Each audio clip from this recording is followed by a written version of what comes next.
Hello guys, जैसा कि आपने थंबनेल देखा होगा, आज का अपना टॉपिक रहेगा कैरेक्टर टेबल्स का फॉर्मेशंस। वैसे बात करें तो ये लेक्चर्स अपना रहेगा टोटली बेस रहेगा जो एमएससी प्रीवियस ईयर के स्टूडेंट होते हैं। इनऑर्गेनिक केमिस्ट्री में एक यूनिट चलती है ग्रुप थ्योरी। तो ग्रुप थ्योरी में मैक्सिमम यूनिवर्सिटीज़ एग्ज़ाम है, उनमें उस यूनिट से ये क्वेश्चंस 100% आने के चांस होते हैं। ठीक है, 99% या 100% के समथिंग ये क्वेश्चंस आपको बार बार रिपीटेड देखने को मिलता है यूनिवर्सिटीज़ एग्ज़ाम में। तो आज अपन इस लेक्चर्स में कैरेक्टर टेबल्स किस प्रकार से फॉर्मेशन होता है इसका और क्या क्या स्टेप्स अपन को इंक्लूड करने हैं इस क्वेश्चंस को प्रिपेयर करने में, उसके अकॉर्डिंग ये यूनिट लेक्चर अपन तैयार करेंगे। तो फर्स्टली अपन बात करेंगे कैरेक्टर टेबल्स। तो कैरेक्टर टेबल्स क्या होती है, देखो इस यूनिट में कुछ बेसिक कॉन्सेप्ट भी आपको पता होने चाहिए ग्रुप थ्योरी के। बेसिक जैसे सिमेट्री एलिमेंट हो गए, किसी पर्टिकुलर मॉलिक्यूल्स के लिए कौन सा पॉइंट ग्रुप होता है, वो भी मैं कुछ यहाँ पे जो टर्मिनोलॉजी आएगी ग्रुप थ्योरी की वो भी अपन डिस्कस करेंगे। शॉर्ट में मैं बताता चलूँगा उन्हें भी। तो मेन मोरल अपना ये लेक्चर बनाने का ये है कि अपन को कैरेक्टर टेबल्स का फॉर्मेशन आ जाए। इसमें भी C2V और C3V पॉइंट ग्रुप के लिए कैसे बनती है ये। तो फर्स्टली देखते हैं कैरेक्टर टेबल्स क्या होती है। देखो, packing of informations about the point group. कोई भी पॉइंट ग्रुप है किसी भी मॉलिक्यूल्स का, उसका एक पर्टिकुलर पॉइंट ग्रुप होता है। उस पॉइंट ग्रुप के जो सिमेट्री एलिमेंट है उन्हें अपन पैक कर देते हैं एक टेबल के फॉर्म में। ठीक है, और उस टेबल को ही अपन बोल देते हैं कैरेक्टर टेबल्स। तो अब कैरेक्टर टेबल्स में अपन बात करें तो मुख्यतः 4 कॉलम होते हैं। कैरेक्टर टेबल में 4 कॉलम होते हैं, ये अपन को बेसिक आइडिया पता होना चाहिए, पर इसे अपन समझने के हिसाब से फर्दर और भी डिवाइड कर सकते हैं। जैसे कि अपन देखें, column number first, column number second, third और ये फोर्थ है। तो यहाँ पे कॉलम नंबर फर्स्ट है, ये सेकंड है, ये थर्ड है और ये फोर्थ है। किस कॉलम में कौन से सिंबल या कौन से सिमेट्री एलिमेंट रिप्रेजेंट किए जाते हैं, या फिर कौन सा कॉलम किस चीज़ को रेफर करता है या किस एलिमेंट की प्रॉपर्टी शो करता है, ये चीज़ अपन देखते हैं। देखो, फर्स्ट कॉलम होता है, जनरली बोला जाए तो वो डिस्प्ले करता है आपके मूलिकन सिंबल को, और मूलिकन सिंबल बेस होते हैं आपके इरेड्यूसिबल रिप्रेजेंटेशंस होते हैं उनके कैरेक्टर्स की वैल्यू पे। ये कुछ टर्मिनोलॉजी है, धीरे धीरे लेक्चर्स प्रोसीड होगा, समझ में आएगा। सेकंड कॉलम है, उसमें क्या होता है, जो इरेड्यूसिबल रिप्रेजेंटेशंस होते हैं आपके, जो इरेड्यूसिबल रिप्रेजेंटेशंस होते हैं उनके कैरेक्टर्स होते हैं। ठीक है, मोस्टली कैरेक्टर्स की बात करते हैं। फिर अपन बात करें थर्ड कॉलम की, तो थर्ड कॉलम में क्या होता है, transformations properties of Cartesian coordinate, जो XYZ होते हैं, और रोटेशनल एक्सिस होती है आपकी RX, RY और RZ। R रिप्रेजेंट कर रहा है यहाँ पे रोटेशनल एक्सिस को। कॉलम नंबर 4 होता है, ये डिस्प्ले करता है आपका क्वाड्रिक फंक्शंस, या फिर अपन बोल सकते हैं स्क्वायर ऑफ कार्टेशियन कोऑर्डिनेट, या फिर यहाँ पे और भी टर्मिनोलॉजी यूज़ की जाती है, जैसे बाइनोमिलियन, पॉलिनोमिलियन, ऐसे भी कोऑर्डिनेट अपन यूज़ कर सकते हैं यहाँ पे। तो अब मैं इन 4 कॉलम को फर्दर डिवाइड कर रहा हूँ समझने के लिए। तो जब भी कोई भी कैरेक्टर टेबल होगी आपकी, उसमें ये पर्टिकुलर बॉक्स बनेगा, इसमें अपन उसका पॉइंट ग्रुप लिखते हैं। ठीक है, जैसा कि यहाँ पे पॉइंट ग्रुप मेंशन है भाई, पॉइंट ग्रुप C2V, C3V के लिए कैरेक्टर टेबल बना रहे हैं, तो वो वाला पॉइंट ग्रुप अपन यहाँ पे मेंशन करते हैं इसमें। सेकंड बात करें, फर्स्ट कॉलम में ये वाला एरिया होता है, इसमें अपन इरेड्यूसिबल रिप्रेजेंटेशंस रिप्रेजेंट करते हैं। बाकी इसमें अब सेकंड कॉलम की बात करते हैं, इसमें ये वाला बॉक्स होता है, इसमें क्लासेस लिखी जाती हैं। जो आपका पॉइंट ग्रुप होता है उसके लिए पर्टिकुलर क्लासेस होती हैं। क्लासेस में क्या होता है कि जो सिमेट्री एलिमेंट होते हैं पॉइंट ग्रुप से रिलेटेड, उनको रखा जाता है, और उनको रखने के पीछे भी कुछ कॉन्सेप्ट होते हैं। तो जो क्लास पॉइंट ग्रुप होती है उसे 2 कैटेगरीज में क्लासीफाई करते हैं अपन इसमें, एक अबिलियन और एक नॉन अबिलियन पॉइंट ग्रुप। ठीक है, उन ग्रुप की कैटेगरीज के आधार पे ही क्लासेज यहाँ पे लिखी जाती है, पर बेसिक समझेंगे अपन कैसे लिखा जाता है। फिर बात करें, थर्ड कॉलम का अपन ने कर चुके हैं डिस्कस, फोर्थ कॉलम भी हो चुका है, तो ये बातें अपन को ध्यान रखनी होती हैं। अब कैरेक्टर टेबल्स का फॉर्मेशंस कैसे होता है, तो मोस्टली देखा जाए यूनिवर्सिटी एग्जाम में क्वेश्चन आता है अपने कि मतलब GOT थ्योरम को यूज करते हुए कैरेक्टर टेबल्स का फॉर्मेशन करें, वो आपको दे देगा C2V या फिर C3V के लिए। तो GOT क्या होता है, ग्रेट ऑर्थोगोनलिटी थ्योरम होता है। इस थ्योरम को यूज करके अपन कैरेक्टर टेबल्स का मेन कॉलम की बात करें तो सेकंड कॉलम के डाटाज हैं, कैरेक्टर्स है, ये ड्राइव करते हैं मेनली बात करें तो। अब जो आपका ये है ग्रेट ऑर्थोगोनलिटी थ्योरम्स, इसके कुछ पोस्टुलेट हैं, तो मेनली अपन 4 पोस्टुलेट यूज करते हैं। और जो आपका ये कैरेक्टर्स के लिए कॉलम बना हुआ है, इसमें जो कैरेक्टर्स आ रहे हैं आपके सिमेट्री एलिमेंट और इरेड्यूसिबल रिप्रेजेंटेशंस के रेफरेंस में, उन्हें अपन ड्राइव कर लेते हैं। तो देखो फर्स्ट आपका क्या है, फर्स्ट पोस्टुलेट क्या बोलता है जीओटी का, कि जो नंबर ऑफ क्लासेज हैं आपकी, नंबर ऑफ क्लासेज हैं वो आपके इक्वल होती हैं इरेड्यूसिबल रिप्रेजेंटेशंस के, इरेड्यूसिबल रिप्रेजेंटेशंस के इक्वल होती हैं। कोई भी आप कैरेक्टर टेबल्स फॉर्मेशन करोगे उसमें जो क्लास होंगी वो इक्वल होगी आपके इरेड्यूसिबल रिप्रेजेंटेशंस के। फर्स्ट पोस्टुलेट आपका यही है। तो यहाँ पे देखो आप C2V पॉइंट ग्रुप के लिए बात करते हैं, क्लास में 1, 2, 3 और 4 सिमेट्री एलिमेंट आ रहे हैं। यहाँ पे देखो इरेड्यूसिबल रिप्रेजेंटेशंस भी 4 ही बनेंगे। जैसे अपन C3V की बात करें तो यहाँ पे 3 क्लासीफाई है, तो यहाँ पे भी 3 ही है। जैसे कोई भी कैरेक्टर टेबल हो उसमें इक्वल रहेगा। तो फर्स्ट पोस्टुलेट अपना यहाँ पे दोनों कैरेक्टर टेबल्स के लिए सेटिस्फाई हो रहा है। एक बात और, जैसे मैंने ये कैरेक्टर टेबल्स यहाँ पे ड्रॉ की हैं, ये 95% तक कंप्लीट कैरेक्टर टेबल्स हैं C2V और C3V के लिए। अब इसमें 5% शेष जो बचा हुआ है वो क्या है कि जो इरेड्यूसिबल रिप्रेजेंटेशंस है ना, देखो यहाँ पे अपन ने लिखा है कि फर्स्ट कॉलम डिस्प्ले करता है मूलिकन सिंबल, ठीक है, Mulliken symbol for irreducible representations. तो जो ये इरेड्यूसिबल रिप्रेजेंटेशन है इसके डाटाज हैं, इस डाटाज के बेस पे ये कन्वर्ट होता है मूलिकन सिंबल में, ठीक है। तो यहाँ पे अगर इसको 100% करना चाहें तो फर्स्ट इरेड्यूसिबल रिप्रेजेंटेशंस के रेफरेंस में आपका जो मूलिकन सिंबल आता है वो होता है A1, ठीक है। सेकंड के लिए भी आता है आपका जो होता है A2 होता है Mulliken symbol. Third irreducible representations है, इसके लिए जो आपका आता है B1 आता है। ये मूलिकन सिंबल है, कैसे ड्रॉ करते हैं ये भी अपन समझेंगे। फोर्थ के लिए आता है आपका B2 आता है, ठीक है। तो ये मूलिकन सिंबल होते हैं, जैसे इसके लिए लिखे अपन A1 आएगा, सेकंड वाले के लिए A2 आएगा, और थर्ड इरेड्यूसिबल रिप्रेजेंटेशंस है तो इसके कैरेक्टर्स हैं, इस पे बेस जो कौन सा आता है आपका वो है आपका, या तो आप स्मॉल ई लिख सकते हो सिंबल के रूप में या फिर कैपिटल ई, ठीक है, जो आपको अच्छा लगे वो लिख सकते हो। स्मॉल ई भी आप लिख सकते हो, बस कैपिटल ई लिखने में क्या होता है कन्फ्यूजन ना हो कि आइडेंटिटी को भी, जो सिमेट्री एलिमेंट होता है एक आइडेंटिटी, ठीक है, जो आप ग्रुप थ्योरी अगर थोड़ा बहुत भी आपको आइडिया है तो आपको पता होगा, ये आइडेंटिटी को रिप्रेजेंट कर रहा है और ये कैपिटल ई है यहाँ पे जो रिप्रेजेंट कर रहा है आपका मूलिकन सिंबल को। तो अपन इसकी जगह स्मॉल ई लिख लेते हैं, कन्फ्यूजन ना हो। तो अब ये 100% इंक्लूड हो गई आपकी कैरेक्टर टेबल्स। तो ये टेबल्स कैसे ड्रॉ होती है, फिर इसको याद करने का तरीका भी मैं आपको वीडियो के एंड में बताऊंगा। और जो भी शॉर्ट नोट्स वगैरह हैं जो आपको एग्जाम में लिखने हैं वो या तो वीडियो के एंड में ऐड कर दिए जाएंगे, PDF फॉर्म के रूप में आपको प्रोवाइड करवा दिए जाएंगे। लैंग्वेज है, थ्योरी है इनकी, ये चीज़ हो चुकी है। अब अपन बात करते हैं सेकेंड पोस्टुलेट की, सम ऑफ स्क्वायर ऑफ डायमेंशन, ठीक है। अब एक यहाँ पे टर्मिनोलॉजी आई है डायमेंशन। अब डायमेंशन क्या होता है, जो आपकी आइडेंटिटी होती है उसके जो कैरेक्टर्स होते हैं उनकी वैल्यूज़ को अपन डायमेंशन बोल देते हैं। तो ये वाला एरिया है ना आपका आइडेंटिटी के, ये वाला एरिया, यहाँ से ये जो आपके नंबर्स हैं ये वाला एरिया आपका आइडेंटिटी में वो डायमेंशन में आता है, ठीक है। आइडेंटिटी के वेरिएबल ही है जो आपके डायमेंशन होता है। तो पर्टिकुलर ये समझो कि आइडेंटिटी के जो कैरेक्टर्स हैं वो डायमेंशन की वैल्यू रखेंगे, ठीक है। तो ये क्या होता है, जो डायमेंशन है उसका अपन स्क्वायर करेंगे और उनको ऐड करेंगे तो वो इक्वल आने चाहिए आपके ऑर्डर के। अब एक टर्मिनोलॉजी आई है ऑर्डर क्या होता है, ठीक है। इसे अपन रिप्रेजेंट करते हैं स्मॉल h के द्वारा। जैसे अब मैं ऑर्डर की बात करूँ तो यहाँ पे मैं लिखता हूँ कोई भी आपका पॉइंट ग्रुप है CNV पॉइंट ग्रुप है, तो इसके लिए ऑर्डर क्या होता है, एक फॉर्मूला होता है 2n, ठीक है। पर्टिकुलर बात कर रहा हूँ मैं CNV, तो यहाँ पे CN, C2V और C3V के लिए डिस्कस करेंगे अपन। तो यहाँ पे देखो CNV ये क्या होता है 2 × n।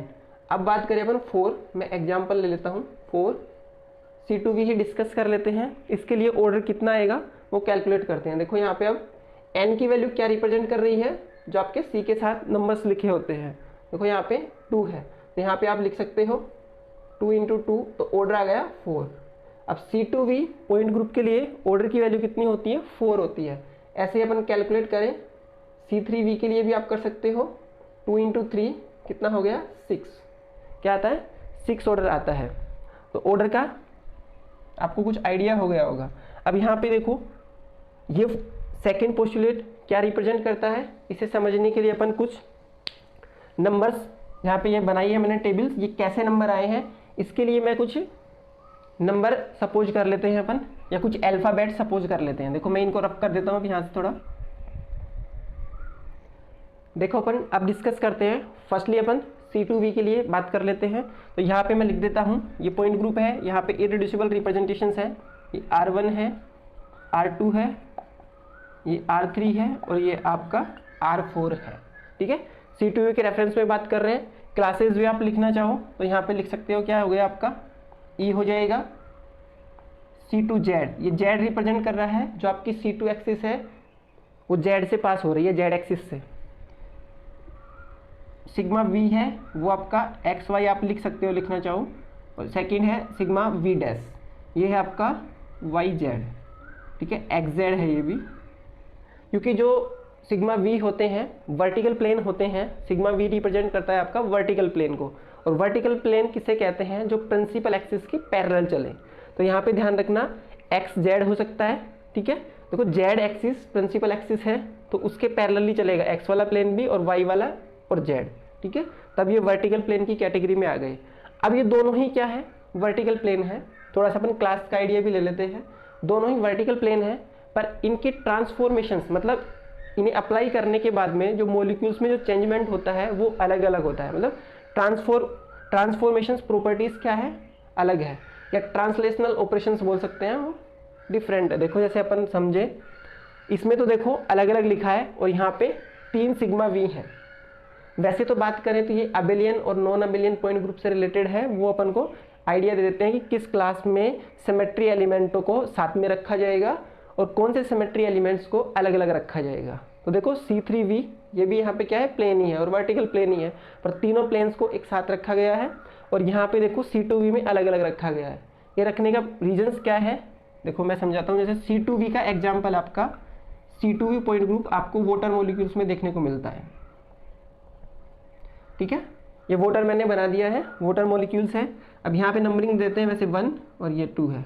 देखो इसमें ये मैंने C2 पास की है, जो अपन यहाँ पे सिमेट्री एलिमेंट लिख रहे हैं, C2 पास की है, और ये भी Z एक्सिस से की है। ठीक है, Z लिख देता हूँ मैं। तो ये वाला एक्सिस आपका क्या हो गया, Z एक्सिस है, Z एक्सिस है। बाकी आप ये Y मान सकते हो, और ये इधर Z भी X मान सकते हो, इसको ये Y मान सकते हो। ठीक है, अब यहाँ पे आप देखना, अब वर्टिकल प्लेन्स की बात करते हैं। वर्टिकल प्लेन किसे बोलते हैं, जो प्रिंसिपल एक्सिस भी आपकी इस मॉलिक्यूल्स में क्या है, C2 ही है। तो यहाँ पे देखो एक प्लेन मैं ये लगाता हूँ मॉलिक्यूल्स में, ये वाला जो मार्कर चल रहा है ये आपकी एक्सिस है, ऐसे प्लेन लगाया है मैंने जो ऑक्सीजन्स को कट कर रहा है और दोनों हाइड्रोजन्स रिमेन्स है। ठीक है, तो ये वाला प्लेन मैं लगा सकता हूँ, ये वाला प्लेन लगाया मैंने। ठीक है, तो इस प्लेन से क्या हो रहा है, ये रिफ्लेक्ट हो रहे हैं आपस में, H1 इधर जा रहा है, H2 इधर जा रहा है। ठीक है, ट्रांसफॉर्मेशंस या ट्रांसलेशनल प्रॉपर्टीज दिख रही है कि ये वाला इधर और ये इधर, ये वाला प्लेन लगाने से। ये प्लेन कौन सा है, तो ये वाली एक्सिस आप Y मान रहे थे।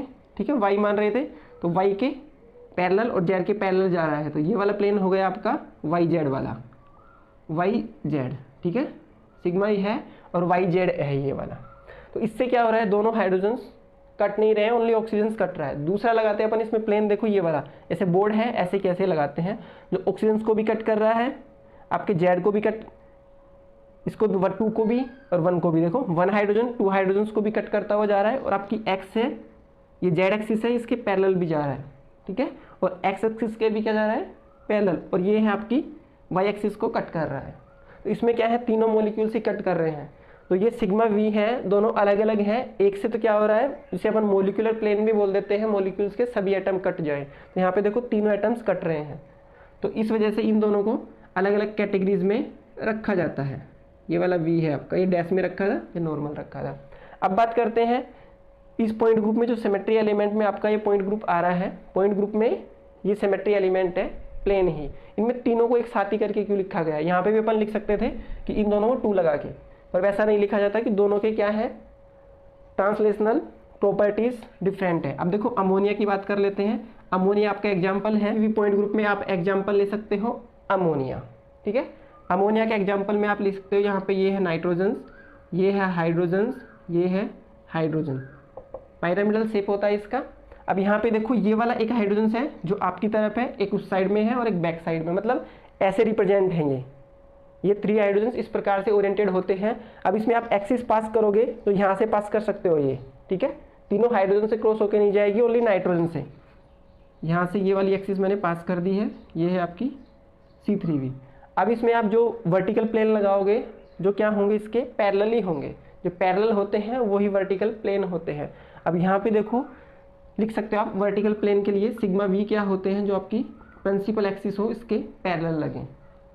देखो ये वाला हाइड्रोजन है, हाइड्रोजन तीनों हाइड्रोजन सेम है यहाँ पे, पर मैं नंबरिंग कर देता हूँ, 1 है, 2 है और 3 है।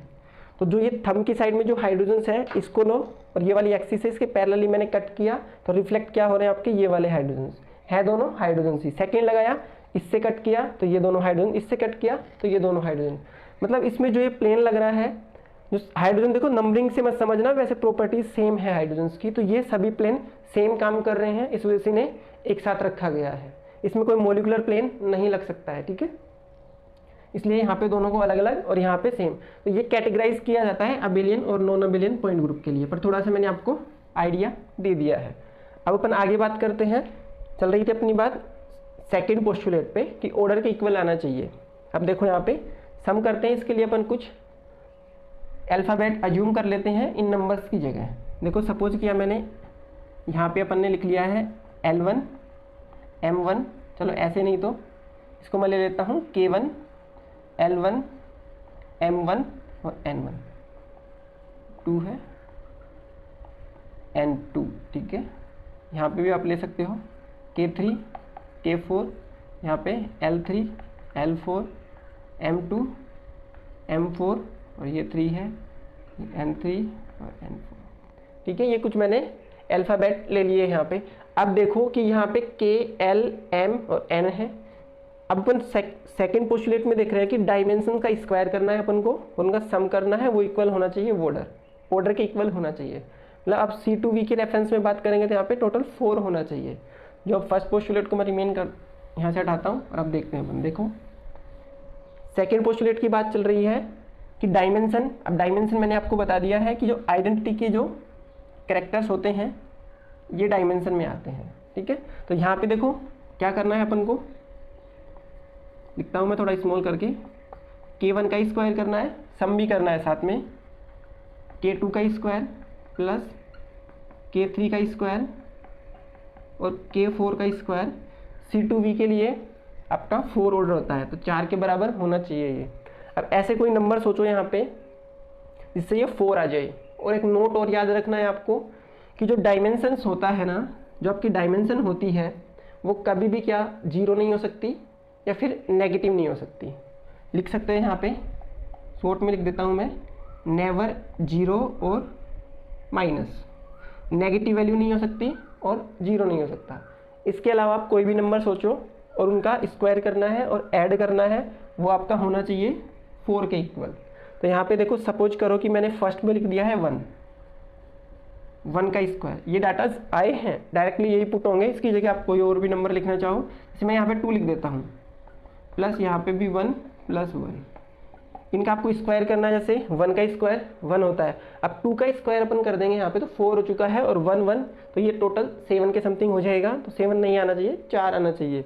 तो यहाँ पे ये भी नहीं हो सकता। जैसे मैं यहाँ पे 2 लिख दूँ और किसी में फिर माइनस में वैल्यू लिख दूँ, ठीक है, तो माइनस वैल्यू होती नहीं है और ना ही 0 होती, तो यहाँ पे 1 ही आएगा। ऑप्शन होता है बस ओनली 1 का ही, तो 1 आएगा। तो यहाँ पे 1 1 टोटल क्या हो जाता है आपका 4 हो जाता है।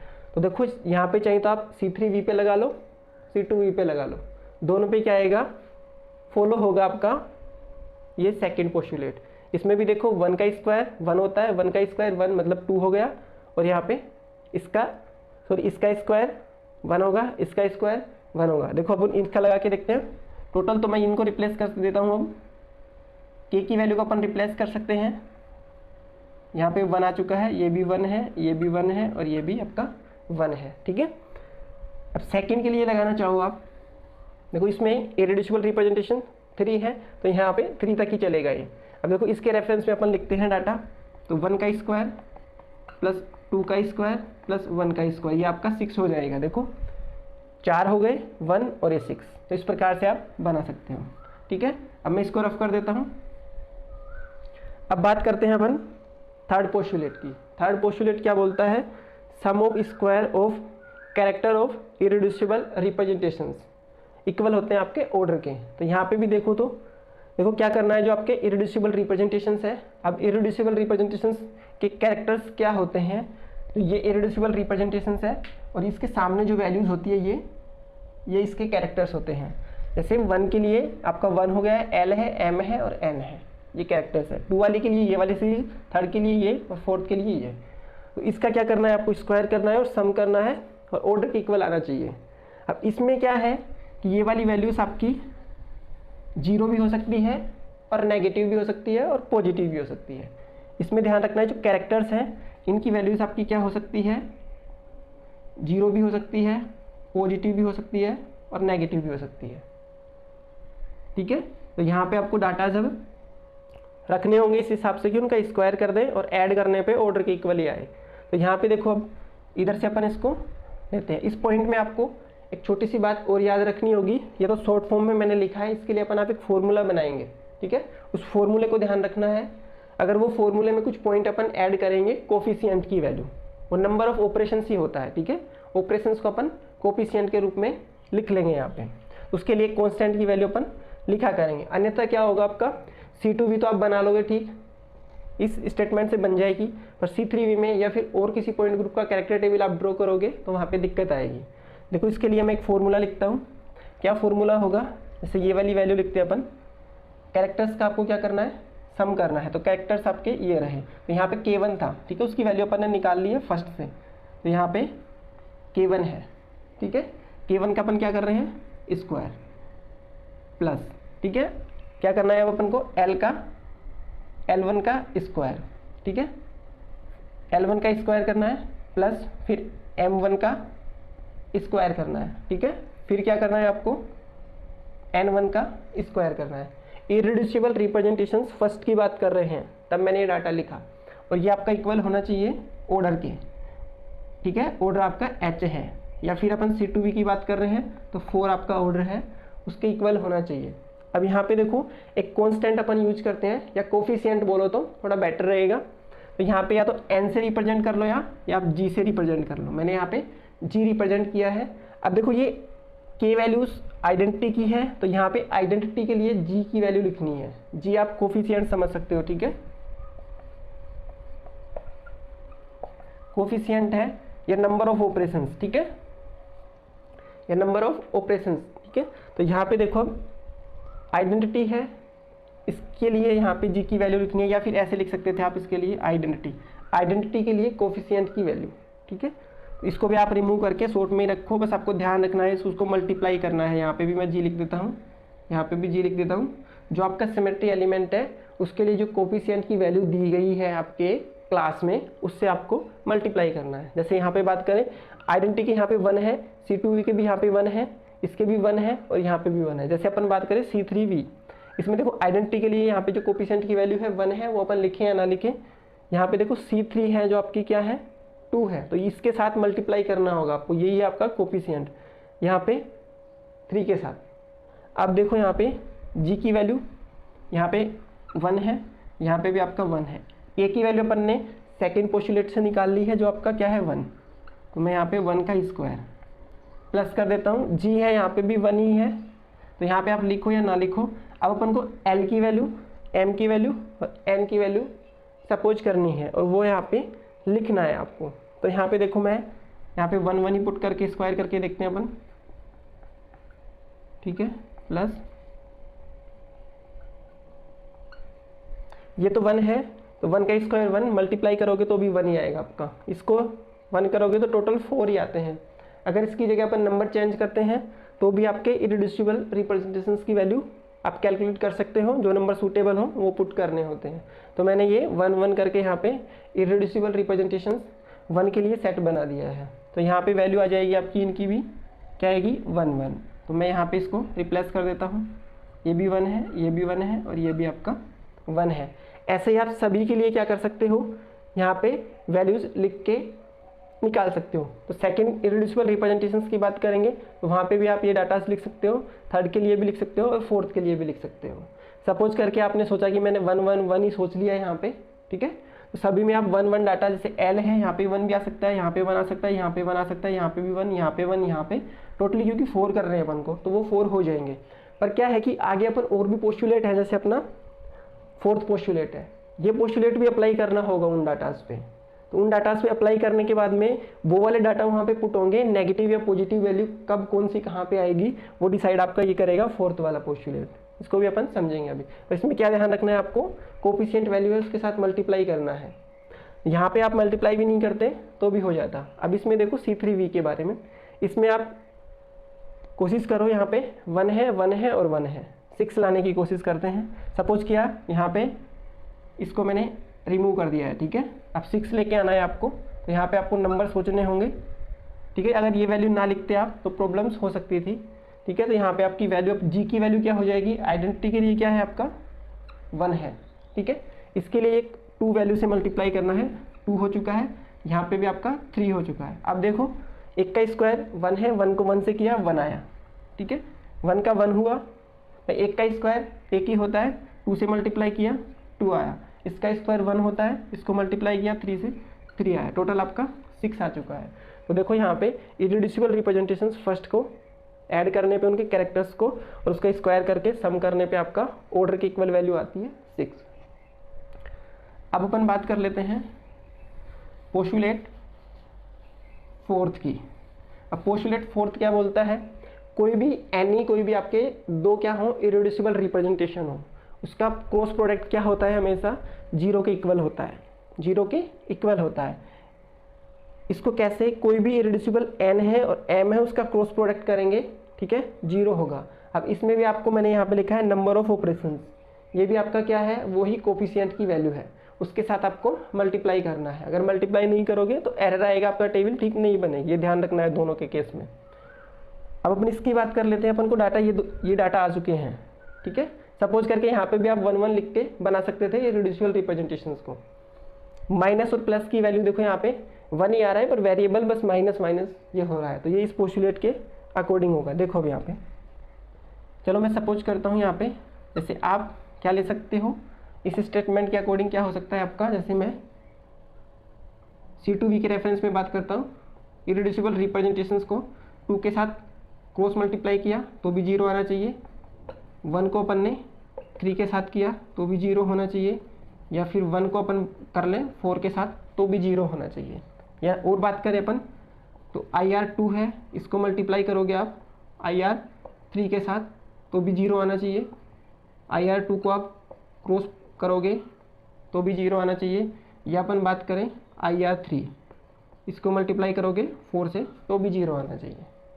अब कैसे क्या होता है, देखो अपन यहाँ पे केस ले लेते हैं फर्स्ट और सेकेंड, दो इरेड्यूसिबल रिप्रेजेंटेशन से आपका R1 क्रॉस R2 0 होना चाहिए। तो इसमें क्या है, इसका मतलब कि जो सिमेट्री एलिमेंट्स के जो कैरेक्टर्स हैं इसको मल्टीप्लाई करना है आपको। जैसे यहाँ पे अपनी वैल्यू क्या थी, ये L माना था अपन ने, तो यहाँ पे लिख सकते हो L1 इंटू L2, ठीक है। इनको क्या करना है, आपको गुना करना है और ऐड करना है, ठीक है। ये आपको यहाँ पे सेकेंड है, आपका यहाँ पे क्या था, जैसे आप सपोज कर रहे थे L1, यहाँ पे K था, सॉरी K1 इंटू K2, ठीक है। इधर आपका आ जाएगा ये L1 इंटू L2। थर्ड है आपका M1, ये है आपका M1 इंटू M2। फोर्थ है आपका N1 इंटू N2, और इनका सम होना चाहिए आपका 0 के इक्वल, ठीक है। अब इसमें क्या है, जो भी आपके नंबर ऑफ ऑपरेशंस है उसके साथ मल्टीप्लाई करना है, तो यहाँ पे आपका 1 ही है सभी का। देखो आइडेंटिटी के लिए भी आप 1 लिख सकते हो, यहाँ पे भी 1 है, यहाँ पे भी 1 है, यहाँ पे भी 1 है, ठीक है। अब यहाँ पे देखो K1 और K2 की वैल्यू अपन को पता है 1 1 होती है, तो 1 इंटू 1, ठीक है। सेकेंड बात करें L1 की वैल्यू अपन को पता है 1 आ चुकी है अपनी, तो 1 इंटू ये है आपका 1 इंटू L2। इसके लिए भी आपका क्या है, 1 वैल्यू है, M1 की वैल्यू भी 1 है, तो इंटू M2 प्लस यहाँ पे n की वैल्यू भी 1 है और n2 बराबर 0। तो यहाँ पे 1 इंटू 1 1 हो जाएगा। इधर देखो आपका L1 है, इसको 1 से मल्टीप्लाई करेंगे तो आपका L2 हो जाएगा, M2 हो जाएगा और यहाँ पे आपका क्या है N2 हो जाएगा इनका साथ। अब उनको डाटा सोचने हैं L, M और N, ठीक है। सपोज कि अपन ने यहाँ पे कि जो आपका ये है L2 है या फिर M2 है या फिर N2 है, ये आपका क्या हो सकता है -1 भी हो सकता है और +1 भी हो सकता है, ठीक है। -1 भी हो सकता है, +1 भी हो सकता है, कोई सी भी वैल्यू हो सकती है। यहाँ पे L2 भी आपका माइनस हो सकता है या M2 भी माइनस हो सकता है या N2 भी माइनस हो सकता है। तो यहाँ पे मैंने सपोज किया दो वैल्यू, यहाँ पे देखो स्पेस थोड़ा कम है तो यहाँ पे L2 है, इसको मैंने +1 सपोज कर लिया है। या फिर आप सपोज कर सकते हो L2 को ही अपन मान लें -1। तो इसके हिसाब से अपन डाटा रखेंगे यहाँ पे, इसके हिसाब से अपन को डाटा रखना है यहाँ पे। तो अब देखो यहाँ पे डाटाज रखोगे आप, चलो मैं इसको भी रफ कर देता हूँ, ठीक है। तो यहाँ पे आप डाटा रखो, प्लस रखे आप L2 की जगह प्लस रखो, L2 की जगह प्लस रखो। देखो यहाँ पे मैंने 1 रखा, L2 की जगह प्लस रखना चाहो तो प्लस, नहीं माइनस भी रख सकते हो आप, मैंने प्लस रखा है, ठीक है। प्लस M2 और N2, तो ये आपके 0 होने चाहिए। अब 2 हो चुके हैं तो ये दोनों डाटा आपको पता होंगे कि जब -1 आना चाहिए, ये भी -1 में होना चाहिए, ये भी -1 में होना चाहिए। अगर अपन इसको भी क्या करें 0 रख लें, इसको +2 रख लें, तो आपका थर्ड पोस्टुलेट है वो फॉलो नहीं होगा। तो यहाँ पे देखो इसकी वैल्यूज M2 की वैल्यू क्या लिख सकते हो आप -1। तो यहाँ पे देखो M2 क्या बन गया आपका फिर -1 बनेगा। या फिर L2 को अपन माइनस रख लेते हैं यहाँ पे, तो इनमें से एक वैल्यू क्या आती है आपकी प्लस में आती है। जैसा देखो इसमें इरिड्यूसिबल रिप्रेजेंटेशन है, इसमें ये वैल्यू 1 आ चुकी है आपकी और यहाँ पे भी देखो 1 आ रहा है। तो यहाँ पे मैंने ये दोनों डाटा अपने इन दो को 0 करने के लिए यहाँ पे वैल्यू क्या आनी चाहिए, दोनों माइनस में आनी चाहिए। तो आपका क्या हो जाएगा, ये तो अपन ने ले लिया है प्लस में, ठीक है, ये तो प्लस में हो चुका है और यहाँ पे N2 है वो भी आपका माइनस में रहेगा और जो M2 है वो भी माइनस में रहेगा। तो यहाँ पे आप लिख सकते हो देखो माइनस माइनस वैल्यू, यहाँ पे मैंने प्लस लिखा, ठीक है, ये +1 आ चुका था और यहाँ पे आपके माइनस माइनस आ चुके थे। बाकी है ऐसे ही आप इनको भी कंप्लीट कर सकते हो। अब क्या करना है, इसको आपने अगर प्लस में रख लिया, इसको आपने माइनस में रख लिया। सपोज करो यहाँ पे वैल्यूज़ थी आपकी M2 की वैल्यू माइनस में, L2 की वैल्यू माइनस में रख ली है, तो फिर ये दो वैल्यूज़ आपकी यहाँ पे एक प्लस आ जाएगा, ठीक है, ये प्लस में रख सकते हो, ये आपका माइनस हो जाएगा। ऐसे ही यहाँ पे भी आप क्या कर सकते हो, जो आपकी L2 है इसकी वैल्यू भी आप माइनस में रख सकते हो, ठीक है, और ये है आपका, इस वैल्यू को भी आप माइनस में रख सकते हो। तो आपका N4 क्या हो जाएगा, प्लस रखना होगा क्योंकि 2 को क्रॉस करने के लिए 0 होना चाहिए। अब यहाँ पे देखो 1 से मल्टीप्लाई किया था अपन ने, अब बात कर ले अपन इनके रेफरेंस में। तो यहाँ पे आपको ये डाटाज भी रखने हैं साथ में। जैसे अपन बात कर लें यहाँ पे, ये है आपका, मैं इसको रफ कर देता हूँ 3। सिंपल वे में आप समझना चाहो तो देखो यहाँ पे इसको इसके साथ मल्टीप्लाई किया 1 ही आया, देखो इसको इसके साथ मल्टीप्लाई किया 1 आया, तो यहाँ पे आप डाटा लिख सकते हो 1 आया, ठीक है। सेकेंड है आपका, इसको मैंने इसके साथ मल्टीप्लाई किया तो भी आपका क्या आया, देखो इसको मैंने इसके साथ मल्टीप्लाई किया तो 1 आया, इसको भी आप हटा सकते हो शॉर्ट में, देखो इधर 1 को 1 के साथ मल्टीप्लाई किया, ठीक है, ये 1, तो ये था आपका क्या था K1 और ये था K2, दोनों का अपन ने मल्टीप्लाई कर लिया है यहाँ पे। सेकेंड बात करते हैं, ऐड करना है अपन को, ये है आपका L1 इंटू L2 किया, ठीक है, ये वैल्यूज़ हैं तो यहाँ पे भी आप लिख सकते हो 1 इंटू 1। थर्ड है आपका 1 और -1, ये -1 आ रहा है, ये थर्ड पोस्टुलेट से आया है, ठीक है, -1 ये है आपका, ये है मैंने लिख दिया है यहाँ पे। चलो यहाँ पे अपन लिख लेते हैं एक बार, ये है आपका M1 इंटू M2, यहाँ पे है M1 इंटू M2, ठीक है, यहाँ पे भी 1 है, -1 बराबर ये आपका 0 आना चाहिए। अब यहाँ पे आपको ये वैल्यूज़ और ऐड करनी है। देखो यहाँ पे आप डायरेक्टली आप करोगे तो 1 ही होगा, 1 ही होगा, 2 होगा और ये माइनस में 1 होगा, तो -1 2 में से माइनस करोगे 1 आएगा, 0 नहीं आएगा। ऐसे भी नहीं हो सकता, तो साथ में इनके क्या लगाने हैं, नंबर ऑफ ऑपरेशंस। आइडेंटिटी का ऑपरेशंस क्या था, 1 था, इसके लिए ऑपरेशंस वहाँ पे 2 है और इसमें ऑपरेशंस आपके 3 हैं। तो यहाँ पे अपन बात करें, देखो 1 से आया 1, इधर 1 × 1 × 2 तो 2 आ चुका है। अब यहाँ पे ये प्लस था, ये है माइनस में वैल्यू हो चुकी है -1। अब -1 को मल्टीप्लाई करेंगे तो यहाँ पे क्या आएगा -3, तो यहाँ पे ये माइनस का क्या आ जाएगा 3, तो टोटल वैल्यू आपकी 0 आ जाएगी। तब यहाँ पे इस वैल्यूज़ में -1 रखा गया है। अगर इसकी जगह -1 ना रखते अपन तो ये वैल्यूज़ आपका 0 नहीं होती। ठीक है, तो इस प्रकार से आपका क्या आ जाता है, ये कैरेक्टर्स आ जाते हैं इरेड्यूसिबल रिप्रेजेंटेशंस के पोस्टुलेट अपन यूज करते हैं। इस n की वैल्यू को आप नंबर ऑफ ऑपरेशंस को सबमिशन से यहाँ पे भी लिख सकते हो n, ठीक है, नंबर ऑफ ऑपरेशंस, फिर बाद में भी आप उसको रीअरेंज कर सकते हो। अब अपन बात कर लेते हैं, अपना सेकंड कॉलम ड्रॉ हो चुका है जीओटी थ्योरम के द्वारा। अब बचा हुआ है अपना थर्ड कॉलम और फोर्थ कॉलम। अब थर्ड कॉलम के लिए अपन को क्या याद रखना है, देखो यहाँ पे ये भी क्या है कि वैसे तो जैसे बेसिक आपको पता है ग्रुप थ्योरी के, तो सब कुछ समझ में आएगा। डायरेक्टली क्यों अपन सीधा ही कैरेक्टर टेबल्स लेक्चर्स में पढ़ रहे हैं तो थोड़ी प्रॉब्लम्स हो सकती है आपको। तो यहाँ पे देखो ये थर्ड कॉलम है, पर इतनी आसानी से समझेंगे अपन कि सब कुछ समझ में आ जाएगा।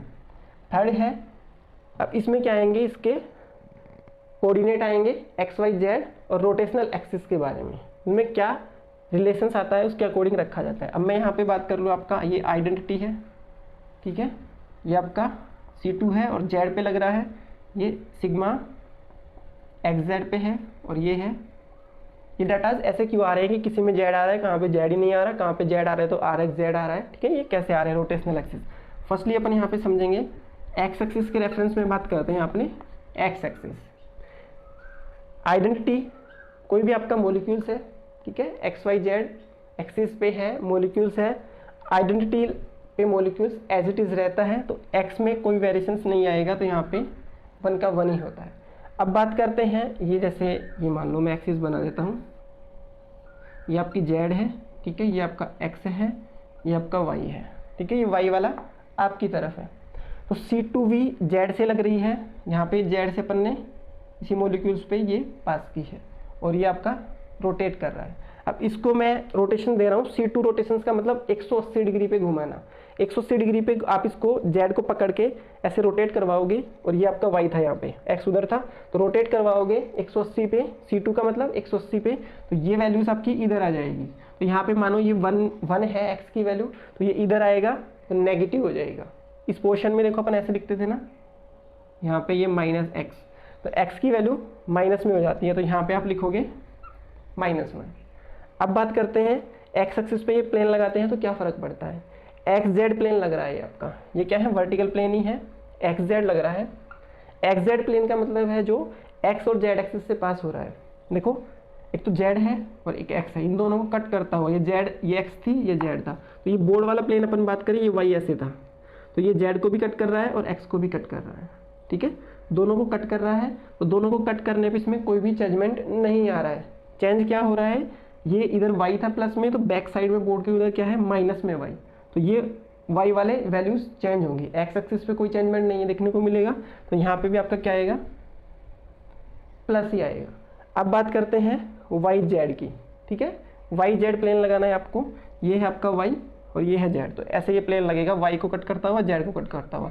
अब प्लेन की प्रॉपर्टीज क्या होती है कि कट करने के बाद में वो रिफ्लेक्ट होता है, ये इधर हो जाएगा, ठीक है, तो माइनस में आएगा, ठीक है, माइनस में आपका ये वैल्यूज आ जाएगी। अब ये देख सकते हो आप, ये वाला सिस्टम्स कहाँ पे आ रहा है, ये वाले कोडिंग कहाँ पे आ रहे हैं, किस इरेड्यूसिबल रिप्रेजेंटेशंस के लिए आ रहे हैं, या फिर मूलिकन सिंबल बोल सकते हो आप इनडायरेक्टली बोलो तो वहाँ पे आपका Z क्या होगा, एक्सिस होगा।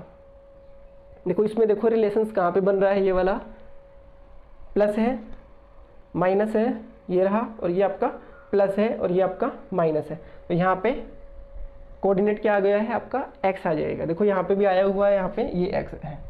अब बात करते हैं अपन y के रेफरेंस में, ठीक है, y एक्सिस पे क्या चेंजमेंट, वो इस आइडेंटिटी के लिए सेम कॉन्फ़िगरेशंस होता है, जो मॉलिक्यूल्स है उसकी आइडेंटिटी सेम है, कोई चेंजमेंट नहीं हो रहा है, जैसे था वैसे की वैसे है, तो 1 ही आया। अब C2Z की बात करते हैं y पे, ये C2Z है, y पे लगाया अपन ने 180 रोटेट करवाया, ये है यहाँ पे इसको रोटेट करवाया तो ये प्लस में था, बैक साइड में माइनस में था, तो यहाँ पे आपका क्या आ जाएगा, माइनस आ जाएगा। ठीक है, अब बात करते हैं एक्स जेड की। एक्स जेड की बात करो आप तो वही आपको प्लेन लगा के देखना है, एक्स जेड वाला, तो ये लगाया, ये वाई उधर रिफ्लेक्ट हो गया, तो यहाँ पे क्या आ जाएगा आपका, माइनस आ जाएगा। अब बात करते हैं वाई जेड लगाया अपन ने, वाई जेड लगाया तो क्या हुआ, कोई चेंजमेंट नहीं हुआ, तो यहाँ पे आपका प्लस आ जाएगा। ठीक है, अब ये वाला कॉन्सेप्ट कहाँ पे आ रहा है, 1 है, माइनस माइनस, तो यहाँ पे क्या आ रहा है आपका, वाई आ रहा होगा, देखो उसमें ये वाई आ रहा है। थर्ड, अब देखो थोड़ा सा बेसिक पता होना चाहिए आपको ग्रुप थ्योरी का, मॉलिक्यूल्स को समझना, 3D में इमेज करना। यहाँ पे देखा, अब अपन बात करते हैं जेड के लिए, तो जेड पे लगा रहे हैं, आइडेंटिटी तो वैसे ही सेम होता है, ये लगा रहे हैं, कोई चेंजमेंट नहीं होगा क्योंकि जेड से ही पास हो रहा है, बाकी चेंज होने वाली एक्सिस दूसरी है। अब यहाँ पे बात करें वाई और जेड है, ठीक है, एक्स और जेड से, तो एक्स जेड का मतलब क्या हो गया, ये वाला है, तो वाई आपका क्या होगा, जेड की बात कर रहे हैं तो जेड से आप प्लेन लगा रहे हो, तो जेड में कोई चेंजमेंट देखने को नहीं मिल रहा है, कट रहा, चेंजमेंट हो रहा है ओनली वाई में, तो जेड पे भी आपका ये आ जाएगा। ठीक है, इधर बात करेंगे वाई जेड है, यहाँ पे वाई जेड पे प्लेन मारना है आपको, वाई और जेड, तो वाई ये रहा आपका, जेड ये रहा, ऐसे कट करोगे तो ये एक्स इधर आ रहा है। ठीक है, तो इसमें भी कोई चेंजमेंट आपका नहीं होगा। दोबारा समझो इसको देखो, ये अपन ने एक्स जेड प्लेन लगाना है आपको, एक्स जेड ये वाला है, तो वाई रिफ्लेक्ट हो रहा है, इधर वाला उधर जा रहा है। ठीक है, अब सेकंड है जेड चेंज नहीं हो रहा था तो प्लस में ही रहेगा, इधर है आपका, अब वाई जेड लगाना है, ये लगाया, ये एक्स इधर रिफ्लेक्ट हो रहा है, रिफ्लेक्ट होना ऐसा समझो आपकी प्लेन लगाने पे जो इधर का बच्चा हुआ ऐसा इधर दिखता है मिरर में। ठीक है, तो यहाँ पे प्लस, अब 1 1 प्लस वाला कोडिंग कहाँ पे आ रही है, यहाँ पे आ रही है, तो ये जेड अपन ने यहाँ पे रखा, ऐसा कोई अपन को सिस्टम देखने को नहीं मिल रहा है, तो ये आपका एब्सेंट रहेगा। अब वैसे ट्रिक से कैसे याद रख सकते हो आप, देखो आइडेंटिटी में सभी रखने हैं आपको, ठीक है, 1 1 ही होता है, आइडेंटिटी में 1 1 होता है रिलेशंस के लिए, जहाँ पे C2 जेड है तो जेड को छोड़ दो, बाकी माइनस में आएंगे, जेड को छोड़ दो, एक्स और वाई है जो माइनस में आएंगे, जेड आपका प्लस में रहेगा, ऐसे आप याद रख सकते हो। एक्स वाई है, एक्स वाई को छोड़ दो, बाकी जो बचा है आपका वाई बचा है वो आपका माइनस में आएगा, यहाँ पे वाई जेड है तो वाई जेड को छोड़ दो, जो बाकी बचा हुआ है एक्स वो आपका माइनस में आएगा। अगर समझ में भी नहीं आ रहा है तो इस हिसाब से आप लिख सकते हो। अब बात करते हैं रोटेशनल एक्सिस की, रोटेशनल एक्सिस के बारे में रिलेशंस की बात कर लेते हैं। तो शॉर्ट में आप याद रखना चाहो तो रख सकते हो, नीचे से लिखना स्टार्ट करना है आपको, आर एक्स आर वाई और यहाँ पे आर जेड। ये कैसे आता है, ये वाला रिलेशंस कैसे आएगा वो भी आप समझ सकते हो आराम से। अब क्या करना है, देखो यहाँ पे आइडेंटिटी में भी तो यही सेम रहेगा आपका, यहाँ पे देख सकते हो आप, आर एक्स के लिए बात करेंगे, आर वाई के लिए बात करेंगे और आर जेड के लिए बात करेंगे। ठीक है, अब यहाँ पे देखो आर एक्स, आइडेंटिटी की वैल्यूज आपकी सेम रहेंगी, आइडेंटिटी में कोई चेंज नहीं होता, क्योंकि आइडेंटिटी का मतलब है molecule same as it is रहना। आर एक्स एक्सिस है, आर एक्स पे अपन ने रोटेशन दिया है, एक्स एक्सिस पे रोटेशन देंगे C2 जेड लगाने के बाद में, C2 जेड ये पास की, अब इसको रोटेट करवा रहे हैं अपन। ठीक है, रोटेशन दे रहे हैं तो रोटेशन से क्या होगा, ये आपका नेगेटिव में चला जाएगा, तो ये आपका क्या हो गया, नेगेटिव। अब अपन बात करते हैं, जैसे इसको रोटेट किया तो ये वैल्यू नीचे आ गई, नेगेटिव में हो जाएगा, आर एक्स पे रोटेशन देना है। अब बात करते हैं sigma X Z vertical plane पे क्या फ़र्क पड़ेगा, सिग्मा एक्स जेड क्या है, ये है आपका एक्स जेड लगा रखा है मैंने, ये हथेली है जो मेरा प्लेन है, अब मैं इसको एक्स पे रोटेट कर रहा हूँ ऐसे। ठीक है, ये इधर था, इसको मैंने रोटेट किया तो ये नेगेटिव में आपका जा सकता है, ऐसे था ये दिया तो ये ऐसे से नेगेटिव में आपकी वैल्यूज जा सकती है ऐसे, तो यहाँ पे आपका क्या हो जाएगा, ये भी आपका नेगेटिव आएगा। अब बात करते हैं वाई और जेड प्लेन है आपका, ये है, ठीक है, और ये प्लेन लगा हुआ है, ये मेरी हथेली थी ऐसे। ठीक है, टोटल्स यहाँ पे देखो प्लेन लगता है जो आपका नेगेटिव में भी जा रहा है, ऐसे प्लेन लग रहा है ये पूरा ऐसे, इसको आप चाहे कैसे भी इसको रोटेट करवाओगे तो वैल्यूज़ आपकी वही रहेंगी, तो यहाँ पे कोई भी चेंजमेंट देखने को नहीं मिलेगा। ठीक है, अब ऐसे ही अपन बात कर लेते हैं एक्स वाई पे रोटेशन देख के देखेंगे अपन, तो ये है आपका वाई पे रोटेशन दिया अपन ने ऐसे, तो ये वैल्यूज़ इंटरचेंज होगी। ठीक है, ये डाउन नीचे आ सकता है, समझने के लिए मैं आपको बता रहा हूँ, यहाँ पे भी नेगेटिव आएगा। ठीक है, अब आगे बात कर लेते हैं अपन इससे रिलेटेड। अब देखो यहाँ पे ये है, ये वाला प्लेन एक्स जेड, एक्स ये है और ये आपका जेड है और ये वाई है, तो इसको कैसे भी करो। अगर क्या है देखो कि प्लेन है ना, जो जिससे अपन रोटेशन ट्रिक आप याद रख सकते हो, जो आपका प्लेन है, ठीक है, और जो एक्सिस पे आप रोटेशन करवा रहे हो उसके क्या आ जाए, परपेंडिकुलर, प्लेन के परपेंडिकुलर एक्सिस हो आपकी, परपेंडिकुलर 90 डिग्री का एंगल, तो वहाँ पे कोई चेंजमेंट देखने को आपको नहीं मिलेगा, तो यहाँ पे आपका प्लस ही रहेगा। अब बात करते हैं वाई और जेड की। वाई जेड प्लेन आपका ये है और ऐसे आप रोटेट करवा रहे हो तो ये वाली वैल्यूज़ आपकी डाउन चली जाएगी, तो यहाँ पे आपका नेगेटिव। अब ये वाला रिलेशंस आपको देखो, एक्स वाला रिलेशंस देख सकते हो आप, ये वाला रिलेशंस आए वहाँ पे आर एक्स होता है, देखो 1 है, ठीक है, -1 और -1, -1 -1, तो यहाँ पे आपका आर एक्स आ रहा है, देखो यहाँ पे आर एक्स आपका आ रहा है। इधर आओ, y की बात कर लो, 1 है, माइनस और माइनस, ये रहा आपका ये वाला रिलेशंस, ठीक है। ये थोड़ा सा आपको 3D में सोचना होगा, तब थोड़ा सा कोरिलेट कर पाओगे, या फिर किसी ने पहले से पढ़ रखी है ग्रुप थ्योरी तो समझ में आएगा मैं क्या समझाने की कोशिश कर रहा हूँ। यहाँ पे आर जेड है, तो इस पर भी आप लगा के देख सकते हो, जेड पे लगाया, एक्सिस थी, तो जेड पे क्या होगा आपका, कोई भी चेंज देखने को नहीं मिलेगा। ये वाली एक्सिस थी, इसको रोटेट करवाओगे आप तो वहीं का वहीं रहेगा, रोटेट ये वाले होंगे वाई और एक्स। इसकी बात करते हैं एक्स और जेड की, तो एक्स जेड में क्या होगा, ये है आपका एक्स था और ये जेड था, इस पर रोटेट करवाओगे, देखो ये आपका प्लेन था और ऐसे आप रोटेट करवा रहे हो, टेक क्या थी, परपेंडिकुलर नहीं आ रहा है तो चेंजमेंट होगा, माइनस में आएगी वैल्यू, ठीक है। अब देखो वाई और जेड, ये वाई है आपका, ये जेड है, इस पे लगा रहे हो, जेड पे आप रोटेशंस दे रहे हो, वाई है और जेड, इस पे आप रोटेशंस दे रहे हो, तो यहाँ पे भी आपका ये वैल्यूज रहेगी, ठीक है, माइनस माइनस। तो ये वाला रिलेशंस आपको फॉलो कर रहा है, देखो यहाँ पे। अब याद कैसे रखना है समझ में भी नहीं आ रहा है, क्योंकि अपन को क्वेश्चंस तैयार करना है। तो यहाँ पे देखो एक्सिस में आपको क्या ध्यान रखना है, एक्सिस की बात कर रहा हूँ, आइडेंटिटी में तो 1 1 ही आएगा, एक्सिस का आपको क्या ध्यान रखना है कि जो वैल्यू आ रही है ना जेड, बस उस जेड को आपको क्या रखना है, प्लस में रख लेना है, उसको एज इट इज प्लस का प्लस में रखना है जेड को, बाकी दोनों को माइनस कर देना है। याद करने का तरीका, आइडेंटिटी में सेम, एक्सिस की बात कर रहे हैं, पर्टिकुलर कोई भी एक्सिस हो, वहाँ पे एक्सिस की बात कर रहे हैं, C2 लग रहा है यहाँ पे, और ये जेड एक्सिस से पास है, तो यहाँ पे बस जेड को प्लस में रखना है, दोनों माइनस में। अब प्लेन में कहानी उल्टी हो जाती है इससे, जो इसमें जेड था उसको प्लस में रखा था अपन ने, यहाँ पे जो भी एक्सिस दे रखी है, ठीक है, एक्स और वाई है, इनको तो आपको नेगेटिव कर देना है, बचा क्या है यहाँ पे वाई, वाई को क्या करेगा प्लस में, देखो वाई प्लस में आ रहा है, इधर देखो वाई और जेड है, तो वाई और जेड, बचा क्या है एक्स, तो एक्स आपका प्लस में आ रहा है, ये रिलेशन बनता है। ऐसे अपन ने ये एक्सिस और कार्टेशियन कोऑर्डिनेट जो आपके कोऑर्डिनेट होते हैं एक्स वाई और रोटेशनल एक्सिस को अपन ने इस प्रकार से यहाँ पे अरेंज किया है, ये वैसे नहीं है, एक सिस्टम से अरेंज करते हैं अपन। अब बात करते हैं कॉलम नंबर 4 की। कॉलम नंबर 4 में क्या है, X square Y square Z square, ये कैसे आ रहे हैं, और एक्स वाई और ये वैल्यूज कैसे आती है, ये बिल्कुल सिंपल है। थर्ड कॉलम आपको समझ में आ चुका है या आइडिया हो चुका है तो आप उनका कर लोगे। देखो अब यहाँ पे मैं इसको रोटेशनल को रिमूव करता हूँ यहाँ से, अब देखना यहाँ पे, इधर देखो यहाँ पे अपन ने क्या किया, अब एक्स स्क्वायर वाई स्क्वायर और जेड स्क्वायर के लिए अपन को रिलेशंस देखना है, क्या रिलेशंस आएगा। देखो यहाँ पे एक्स का स्क्वायर कर देना है आपको, एक्स की वैल्यू की स्क्वायर यहीं से निकल जाएगा, 1 का स्क्वायर क्या होगा 1 ही होगा, -1 का स्क्वायर, देखो -1 का स्क्वायर करोगे तो आपका 1 होता है, माइनस माइनस प्लस में हो जाता है 1 रहेगा, ये है इसका भी स्क्वायर 1 रहेगा, इसका भी 1 रहेगा, तो कहीं पे भी +1 वाला रिलेशंस दिखे जैसे 1 1 1 1, तो यहाँ पे आपका आ जाएगा एक्स स्क्वायर। वाई स्क्वायर की बात कर लें, वाई स्क्वायर में इस वैल्यूज़ को भी आपको क्या कर देना है, स्क्वायर करना है, तो 1 का स्क्वायर, इसका भी क्या आएगा 1 ही आएगा, इसका भी 1 और ये भी 1, करके देख लो आप। तो यहाँ पे ये वाई स्क्वायर भी अपन लिख देते हैं, जेड स्क्वायर भी यहीं आएगा, देखो जेड का स्क्वायर करके देख लो 1 1 1 ही आएगा, ठीक है। तो ऐसे स्क्वायर करके देखते हैं अपन तो वैल्यूज आ जाती है। अब बात करते हैं एक्स वाई वाई जेड, ये है आपका, लिख देता हूँ मैं यहाँ पे क्या क्या है आपका, एक्स वाई को देखना है, वाई जेड को देखना है,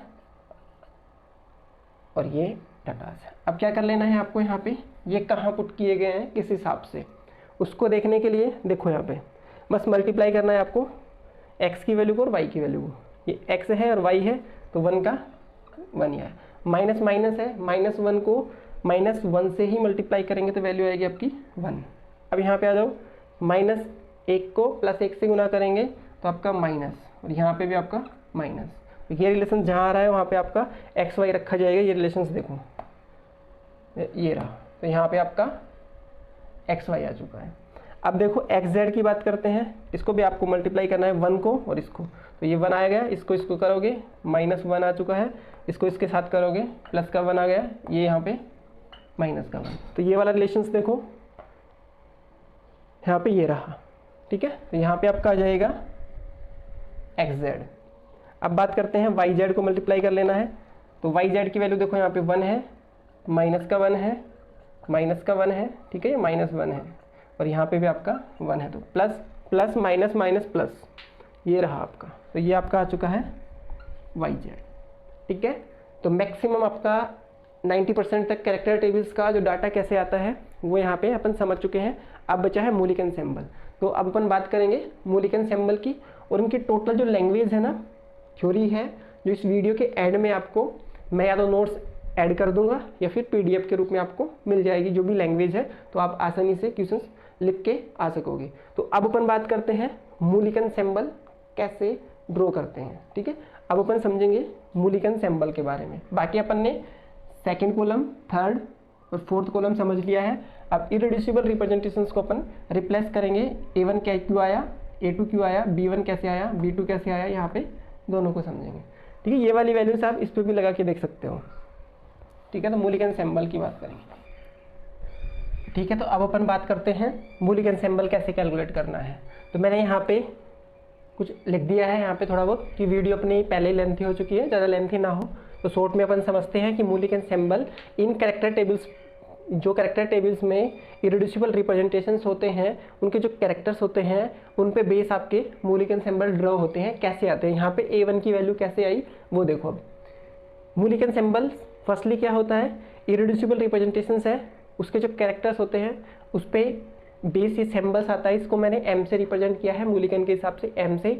अब इसमें क्या क्या वैल्यूज होती हैं, ये यहाँ पे कुछ वैल्यूज लिखते हैं अपन, उसे सुपरस्क्रिप्ट बोलते हैं। यहाँ पे क्या वैल्यू आती है जो अपन लिखते हैं, या तो सिंगल प्राइम आता है या फिर डबल प्राइम। ये वर्ड्स अपन यूज करते हैं, ये कब आते हैं ये अपन सीखेंगे। सेकेंड है मूलिकन सिंबल्स के, यहाँ पे ये दो सब स्क्रिप्ट है, ये सुपर स्क्रिप्ट थी, सब स्क्रिप्ट है। तो यहाँ पे फर्स्ट और सेकंड दो कैटेगराइज की गई है। फर्स्ट में क्या आता है आपका, या तो यहाँ पे क्या होगा 1 आता है या 2 आता है, ठीक है, 1 और 2। इधर बात करें अपन, देखो यहाँ पे सेकेंड वाली में बात करें तो यहाँ पे अपन लिख देंगे या तो G आएगा या फिर U आएगा, ठीक है। ये वर्ड्स अपन यूज करेंगे यहाँ पे कैसे आते हैं और कब कब आएंगे और कब नहीं आएंगे। तो देखो सबसे पहले ये है आपका मूलिक एनसेम्बल, ठीक है, जो यहाँ पे मैंने A लिख रखा है, B लिख रखा है, ये E लिख रखा है, ये मूलिक एनसेम्बल है M। तो ये डिसाइड होते हैं आपके, लिख सकते हैं अपन, ये डिसाइड होंगे आपके कैरेक्टर ऑफ आइडेंटिटी। जो आपका आइडेंटिटी होता है या फिर डायमेंशन होते हैं, उसके जो कैरेक्टर्स होंगे उस पर ये डिसाइड होता है। जैसे यहाँ पे देखो डायमेंशंस की वैल्यू या आइडेंटिटी की वैल्यू 1 आती है 1D में, 2D, 3D, 4D, 5D, ठीक है ऐसे। तो 1 के लिए कोड होता है A या फिर B में से आता है, 2D के लिए कोड होता है E होता है, तो यहाँ पे आप स्मॉल e भी लिख सकते हो। ये 3D के लिए T होता है, 4D के लिए G होता है, H होता है, ठीक है। तो यहाँ पे देखो अपन फर्स्ट की बात करते हैं, आइडेंटिटी है, इसकी वैल्यू क्या आ रही है 1 आ रही है। तो 1 में देखो 1 है, अब A होगा या B होगा, A होगा या B होगा, इसका डिसाइड होगा आपका, इसका डिसाइड अपन करेंगे। देखो 2 आता तो E में से होता, T होता, 3 आता तो, पर यहाँ पे A आ रहा है, इसके लिए 2 केस बनते हैं A और B। इसको डिसाइड करने के लिए अपन क्या करते हैं, जो आपकी प्रिंसिपल एक्सिस होती है ना, प्रिंसिपल एक्सिस होती है उसका क्या देखते हैं, कैरेक्टर्स के आधार पर डिसाइड होता है। वो अगर सिमेट्रिकल है तो क्या आएगा आपका A आता है, और एंटी सिमेट्रिकल है तो B आता है। अब इन वर्ड से आप कंफ्यूज हो तो डायरेक्टली आप समझ सकते हो, अगर पॉजिटिव वैल्यू आ रही है तो A लेना है, नेगेटिव वैल्यू आ रही है तो B लेना है, प्रिंसिपल एक्सिस। तो इन दोनों पॉइंट ग्रुप की बात करेंगे अपन। तो इन दोनों में पॉइंट ग्रुप में देखो यहाँ पे ये है आपका C2Z। इन मॉलिक्यूल्स में से वाटर और अपन अमोनिया 2 एग्जाम्पल लिए थे, तो उनमें प्रिंसिपल एक्सिस C3 थी और यहाँ पे प्रिंसिपल एक्सिस C2 थी, ठीक है। अब ये चीज़ें देखो बेसिक टर्मिनोलॉजी हैं ग्रुप थ्योरी की, अगर आपको थोड़ा बहुत आइडिया है तो अच्छे से समझ में आएगा, अन्यथा धीरे धीरे सब कुछ समझ में आएगा। और अपना मोटिव है कि ये C2V character table fully draw करना अपन सीख जाएं। देखो अब यहाँ पे, तो यहाँ पे आ गया अपना, देखो आइडेंटिटी की वैल्यू 1 थी तो A आया, ठीक है। अब देखते हैं सेकेंड्स, प्रिंसिपल आइडेंटिटी की वैल्यू 1 थी तो A या B में से आएगा। ठीक है, ए या फिर बी में से आएगा, तो यहाँ पे मैंने लिखा ए या फिर बी। अब ए या बी में से डिसाइड होगा ए कब आएगा बी कब आएगा। प्रिंसिपल एक्सिस के कैरेक्टर्स देखने हैं, अगर पॉजिटिव आ रहे हैं तो यहाँ पे देखो ये पॉजिटिव आ रहा है, ठीक है, पॉजिटिव है तो बी नहीं आएगा, आपका क्या आएगा ए आएगा। ये मैंने ए लिख दिया है, एम की जगह आपका ए आ चुका है। ठीक, अब आगे बात करते हैं, ये है आपकी सुपरस्क्रिप्ट, ये है सबस्क्रिप्ट। सबस्क्रिप्ट फर्स्ट को देखते हैं अपन, ठीक है, इसको चेक करने के लिए यहाँ पे 1 आएगा या फिर 2 आएगा, या जैसे अपन ने लिख रखा है ना 1 यहाँ पे 2, तो ये कैसे आएगा देखो। सबस्क्रिप्ट चेक करने के लिए फर्स्ट के लिए अपन बात करते हैं, इसका डिसाइडेशन होगा आपका, इसको कैसे डिसाइड करेंगे उसके लिए आपका केस नंबर 1 और केस 2 दोनों होते हैं। फर्स्ट प्योरिटी अपन केस नंबर 1 को देते हैं, ये वाली कंडीशंस यहाँ पे प्रेजेंट है तो इसको देखते हैं, फिर उसके बाद में ये देखते हैं, पहले ये फिर बाद में ये। तो यहाँ पे देखो C2 एक्सिस प्रेजेंट है या प्रेजेंट नहीं है, ठीक है, और ये क्या होनी चाहिए C2 एक्सिस में क्या होना चाहिए, ये आपकी प्रिंसिपल एक्सिस है उसके परपेंडिकुलर C2 होनी चाहिए। तो यहाँ पे देखो प्रिंसिपल एक्सिस ही क्या है C2 है, इधर भी आप देख सकते थे 1 ही आ रहा था तो 1A1 ही आया, ठीक है। यहाँ पे प्रिंसिपल एक्सिस क्या है यही है, और इनमें भी क्या है प्रिंसिपल एक्सिस एब्सेंट है, यहाँ पे भी प्रिंसिपल एक्सिस, मतलब प्रिंसिपल एक्सिस तो प्रेजेंट है दोनों में, C2 एक्सिस एब्सेंट है, और वो C2 एक्सिस कैसी होनी चाहिए, परपेंडिकुलर होनी चाहिए प्रिंसिपल एक्सिस के, जो दोनों ही मॉलिक्यूल्स में नहीं है, ना ही तो C3V में है और ना ही C2V पॉइंट ग्रुप में है, जो अमोनिया और वाटर मॉलिक्यूल्स की बात कर रहे थे। तो यहाँ पे ये केस अपन नहीं देखेंगे। अब यहाँ पे अपन चलते हैं आपके किस पे, C2 एब्सेंट हो जो परपेंडिकुलर हो, ठीक है। अब यहाँ पे देखो सिग्मा V से डिसाइड करते हैं। सिग्मा V का मतलब वही आपका वर्टिकल प्लेन होता है जो प्रिंसिपल एक्सिस के क्या होगा, पैरेलल होगा। अब इसमें क्या है सिग्मा V होता है ना, इसको भी अपन जो आपका पैरेलल प्लेन होते हैं, वर्टिकल प्लेन होते हैं, वो भी 2 कैटेगरीज के अपन डिवाइड कर सकते हैं, सिग्मा D और सिग्मा V। सिग्मा D और सिग्मा V में बस यही फर्क होता है कि सिग्मा V मैक्सिमम एटम को क्रॉस करता है और वो मिनिमम को, और भी बहुत कैरेक्टर्स होते हैं सिग्मा D के लिए भी, वो 2 C2 को क्रॉस भी करना चाहिए, पर उन चीज़ों तक अपन नहीं जाएंगे अभी। तो यहाँ पे सिग्मा V देखेंगे, देखो सिग्मा V ये रहा, इसमें भी सिग्मा V है, दोनों का सिग्मा V अपन को देखना है इरेड्यूसिबल रिप्रेजेंटेशन फर्स्ट के कैरेक्टर्स के लिए। इसमें भी क्या आ रहा है आपका प्लस में आ रहा है, और यहाँ पे भी क्या आ रहा है प्लस में आ रहा है, ठीक है। अब इसमें भी कौन सा देख रहे थे अपन, जो मैक्सिमम नंबर से पास हो, तो इसमें से YZ हो रहा था या XZ हो रहा था वाटर मॉलिक्यूल्स में, जो मॉलिक्यूलर प्लेन है आपका ये वाटर था आपका, ठीक है, और ये आपकी Z एक्सिस थी, ठीक है, Z एक्सिस से पास कर रखा है अपन ने यहाँ पे। तो प्लेन कौन सा था, Z और X, ये एक्सिस मानी थी अपन ने X, तो ZX, ठीक है। ZX क्या था, मॉलिक्यूलर प्लेन है, देखो 1 2 3 एटम को कट कर रहा है, और एक ये भी था YZ ओनली ऑक्सीजन को कट कर रहा है, तो मैक्सिमम वाले को लेना है अपन को, ये पॉजिटिव वैल्यू है, ठीक है, पॉजिटिव वैल्यू आई यहाँ पे। अब पॉजिटिव वैल्यू आ रही है तो वही है आपका सिमेट्रिकल, सिमेट्रिकल के लिए आपका क्या होगा, पॉजिटिव वैल्यू है तो 1 आएगा, नेगेटिव है तो 2 आएगा। देखो यहाँ पे भी 1 और यहाँ पे भी 1, दोनों क्या है पॉजिटिव है, तो दोनों के लिए 1 आ चुका है, ठीक है। तो इसके लिए कैरेक्टर्स आपका ये बन चुका है, और इसके लिए भी कैरेक्टर्स आपका ये बन चुका है, क्योंकि आगे वाली को जैसे ये है आपका सबस्क्रिप्ट सेकंड G और U, ठीक है। अब इसका डिसाइड करते हैं ये इसमें होगा या नहीं होगा। देखो सेकंड सबस्क्रिप्ट डिसाइड करने के लिए I मतलब क्या होता है, centre of symmetry, centre of symmetry या फिर इन्वर्जन बोल सकते हो आप इसको, वो प्रेजेंट होना चाहिए। जैसे आप ओक्टाहेड्रल में पढ़ते हो G और U वर्ड यूज करते हो ना, तो वो ग्रेड G रिप्रेजेंट करता है सेंटर ऑफ सिमेट्री प्रेजेंट होगी या नहीं होगी। तो वाटर मॉलिक्यूल्स में ऐसा कुछ नहीं होता है, सेंटर ऑफ इन्वर्जन प्रेजेंट नहीं होता है, और ना ही आपके अमोनिया में प्रेजेंट होता है, तो ये दोनों वर्ड्स यहाँ पे नहीं आएंगे, ठीक है। तो यहाँ पे ये वाला स्पेस ब्लैंक रहता है, कुछ नहीं आता है। अब बात करते हैं सुपरस्क्रिप्ट डिसाइड करने की, उसको भी आप देख सकते हो सिग्मा H, ये क्या होता है, हॉरिजॉन्टल प्लेन होता है। इसका मतलब ये है आपका प्रिंसिपल एक्सिस के परपेंडिकुलर क्या हो आपका V हो, जो प्लेन होता है, तो वहाँ पे आप कैटेगराइज कर सकते हो सिग्मा H। तो यहाँ पे ऐसा कोई प्लेन नहीं है जो सिग्मा H हो, ठीक है। सिग्मा H जैसे बात करें अपन BF3 में होता है, ये प्लेनर है आपका, देखो ये आपकी एक्सिस है C3 और इसको कट कर रहा है, मतलब प्रिंसिपल एक्सिस के परपेंडिकुलर आना चाहिए, तो वो ऐसा केस यहाँ पे नहीं आ रहा है, तो A1 आ चुका है यहाँ पे फर्स्ट के लिए। अब ऐसे ही आप सभी का कैलकुलेट कर सकते हो, यहाँ पे कैलकुलेट करना चाहो तो देखो आइडेंटिटी के लिए 1 आया, 1 है, यहाँ पे C2 एक्सिस है आपकी, देखो यहाँ पे ये है आपका प्रिंसिपल एक्सिस है C2। प्रिंसिपल एक्सिस की वैल्यू क्या आ रही है, पॉजिटिव ही आ रही है।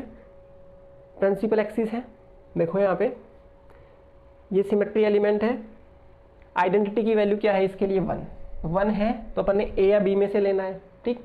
सेकेंड, अब A या B में से डिसाइड करते हैं अपन प्रिंसिपल एक्सिस के कैरेक्टर पे, वो भी पॉजिटिव है आपका, ठीक है, वो भी क्या है आपका पॉजिटिव है, तो A आ चुका है आपका। अब थर्ड डिसाइड करेंगे, सबस्क्रिप्ट फर्स्ट के बारे में बात करेंगे। वो प्रिंसिपल एक्सिस C2 वाला केस नहीं है, यहाँ पे सिग्मा V वाला है, इसकी वैल्यू नेगेटिव में आ रही है, देखो ये नेगेटिव में आ रही है, तो यहाँ पे 2 आ गया है। बाकी के वेरिएबल इसमें नहीं है तो वो नहीं आएंगे। अब बात कर लेते हैं, इसके लिए आपको कैलकुलेट करना है। आइडेंटिटी की वैल्यू 1 आ रही है, A या फिर B में से आएगा, ठीक है। आइडेंटिटी की वैल्यू 1 आती है, देखो आपको भी सब कुछ यहाँ पे लिखा हुआ है, समझ में आएगा। 1 आती है तो A या B में से आएगा। अब A B का डिसाइड होगा प्रिंसिपल एक्सिस से, नेगेटिव में आ रहा है तो A नहीं आएगा, देखो नेगेटिव में आ रहा है तो B आता है, ठीक है, B आया। अब यहाँ पे बात करते हैं सबस्क्रिप्ट फर्स्ट की, ये केस नहीं है, यहाँ पे ये वाला लोगे। V की वैल्यू क्या आ रही है, यहाँ पे देखो पॉजिटिव में आ रही है तो B1 आया, ये आपका B1 आ चुका है। इधर बात करोगे आप, ये है आपका ये मोलिक्यूल्स। अब इस 4 के लिए कैलकुलेट करना है, 2 कैसे है, देखो 1 है, ये माइनस में आ रहा है, 1 डिसाइड होता है आपका, ये आ गया है। अब इसमें से देखो B वर्ड आया है, ठीक है। B के लिए देखो प्रिंसिपल एक्सिस नेगेटिव में आ रहा है, एंटी सिमेट्रिक आ रहा है, तो B आया, B अपन ने लिख दिया है। अब यहाँ पे देखो 2 के क्यों आया है, प्लेन देखो आप, प्लेन में नेगेटिव आ रहा है, प्लेन में नेगेटिव मतलब 2, तो यहाँ पे 2, ठीक है। ये सेम ऐसे आप कैलकुलेट कर सकते हो। अब ये देख लो इसमें से एक बार, तो यहाँ पे देखो आइडेंटिटी की वैल्यू क्या आ रही है 2, तो 2 आइडेंटिटी की वैल्यू रेफर करती है E को, बस ये आपका टर्म सिंबल या मूलिकन सिंबल बोल सकते हो आप, मूलिकन सिंबल आपके आ चुके हैं।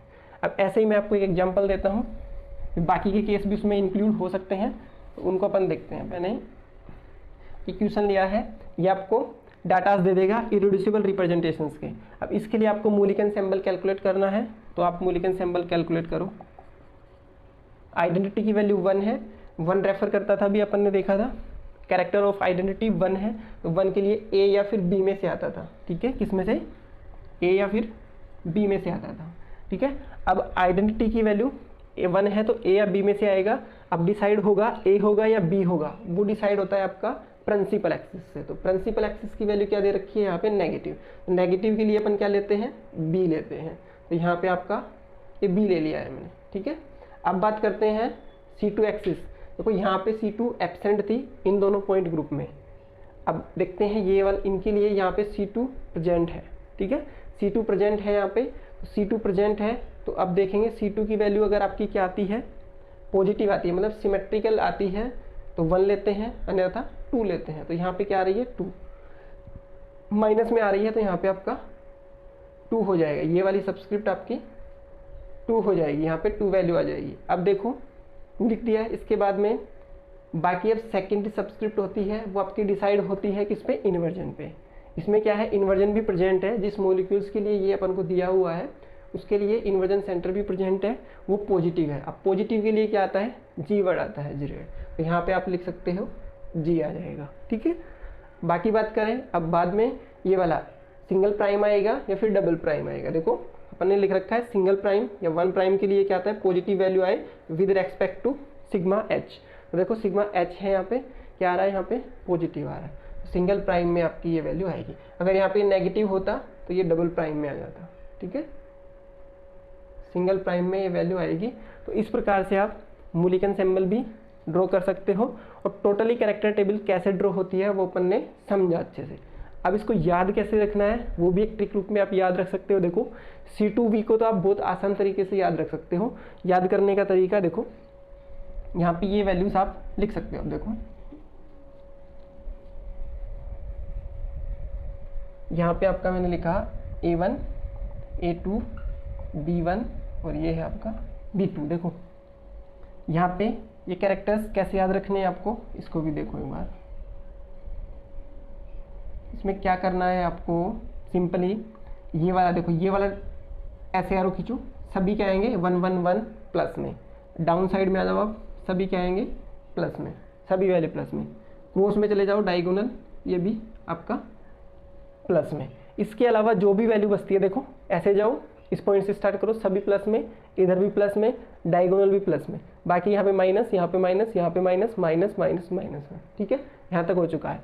अब बात करते हैं ये वाले A1 A2 B1 B2, sequence में याद रख सकते हो आप, ऐसे ही रखना है, सीक्वेंस फॉलो करना है। अगर ये सीक्वेंस B2 को यहाँ पे रख दिया तो ये डाटाज भी चेंज हो जाएंगे। तो यहाँ पे A1 A2 B1 B2 plus plus plus, बाकी बचे हुए माइनस में। इसका करना है आपको, देखो Z ऐसे काउंटिंग कर लो, फर्स्ट सेकंड को छोड़ना है, B से स्टार्ट करना है, X Y Z X Y Z X Y Z, ये ब्लैंक रहेगा। ठीक है, अब इनको कैसे याद रखना है, जहाँ पे Y आ चुका है तो देखो इधर देखो, यहाँ पे जो Y है, ठीक है, तो x लिख देना है, यहाँ पे x आया है तो y लिख देना है, यहाँ पे कुछ भी नहीं आया है वहाँ पे आपको z लिख देना है, यहाँ पे z है तो z, x है तो y, y है तो x। ठीक है, या फिर ऐसे याद रख सकते हो x y z सीक्वेंस में। इधर आप बात करो तो ये लिख सकते हो, देखो इसका तो फर्स्ट है आपका X square Y square Z square, as it is लिखना है, इनको याद करना है। तो यहाँ पे z आ चुका है तो बाकी बचे हुए लिख देना है एक्स वाई। ठीक है, यहाँ पे आपका क्या आ चुका है, y आ चुका है तो यहाँ पे लिख देना है आपको एक्स जेड, यहाँ पे x आ चुका है रोटेशनल में तो y जेड। इस प्रकार से आप इनको याद भी रख सकते हो। तो थैंक यू फॉर वॉचिंग।